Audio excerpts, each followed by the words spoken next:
हरिओम। नमस्कार मित्रों, प्रणाम। जय श्री राम। मित्रों, पुनः एक बार आपका स्वागत करता हूँ श्री शिव शक्ति आध्यात्मिक चैनल पर। मित्रों, आज जो चर्चा का विषय होगा, जिस विषय में आपको जानकारी दूंगा कि मनुष्य ऋणी कैसे बनता है, कर्ज कैसे चढ़ जाता है, किन ग्रहों के कारण, कौन से ग्रह कर्जदार मनुष्य को बना देता है,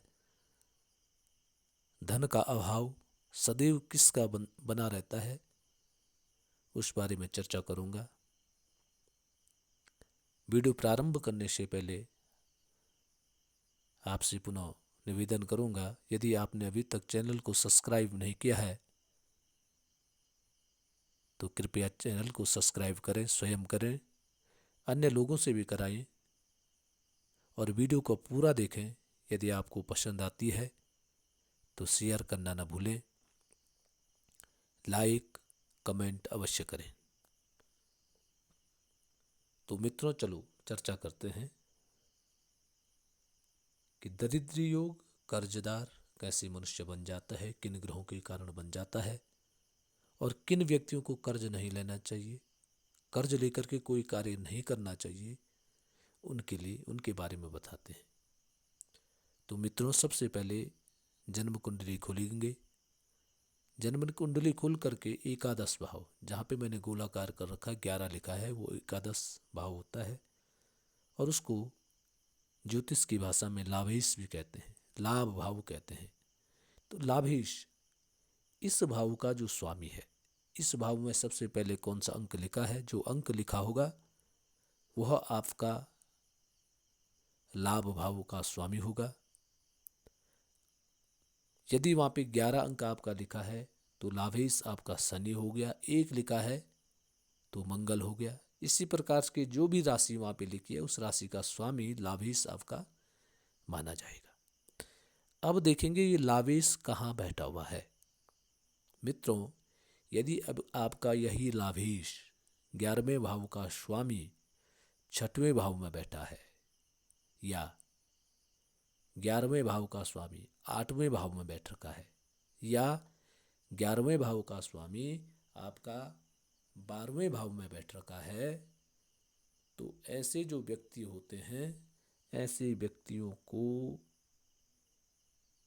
कर्ज लेने में थोड़ा सा संकोच करना चाहिए। कर्ज नहीं भी ले तो अच्छा ही है। और ये और ज़्यादा परेशानी कब करता है, यदि लाभेश नीच का हो, नीच राशि का हो या अस्त हो या पाप पीड़ित हो, तो ये पुनः फिर बड़ा खतरनाक ऐसा ग्रह हो जाता है। ये दरिद्रता प्रदान करता है और जिसके कुंडली में यह योग होता है उसे हमेशा धन की चिंता लगी रहती है, धन का अभाव उसका हमेशा बना हुआ रहता है। और कभी कभी ऐसा व्यक्ति कर्जदार भी बन जाता है, कर्ज के चंगुल में फंस जाता है और फिर उस चंगुल से बाहर निकलने के लिए बहुत ही कठिन परिश्रम इनको करना पड़ता है। तो ऐसे व्यक्तियों के लिए कभी भी कर्ज लेने से पहले सोचना चाहिए, कर्ज वापस देने का साधन क्या है, कैसा कर्ज लेना है। अति आवश्यकता पड़े तब कर्ज लो, अन्यथा कर्ज लेने से ऐसे व्यक्ति को सदैव बचना चाहिए।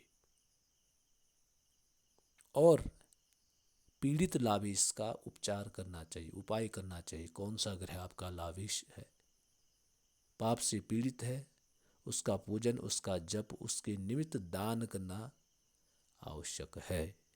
अन्यथा आपको जीवन भर परेशानियों का सामना उठाना पड़ सकता है। तो मित्रों, लाभेश 6, 8, 12वें भाव में पाप पीड़ित नीच का हो, अस्त का हो, तो ये महादरिद्री योग बना देता है और मनुष्य को कर्ज के चुंगल में फंसा देता है। इसलिए ऐसे व्यक्तियों को कर्ज से सदैव दूर होना चाहिए और हमेशा अपनी आजीविका पर विशेष ध्यान देना चाहिए, विशेष ध्यान देना चाहिए। अपनी आजीविका ठीक हो। यदि कोई धन कमाते हैं तो वो अपने बैंक में मत रखें, परिवार के अन्य सदस्य के पास पैसे जमा करें, तब आपका धन रुक सकता है और आपके जो जीवन की गाड़ी है वो सुचारू ढंग से चल सकती है। मित्रों, आज के लिए बस इतना ही। कल पुनः किसी नए विषय के साथ आपके सामने प्रस्तुत होऊंगा। तब तक के लिए नमस्कार, प्रणाम, जय श्री राम।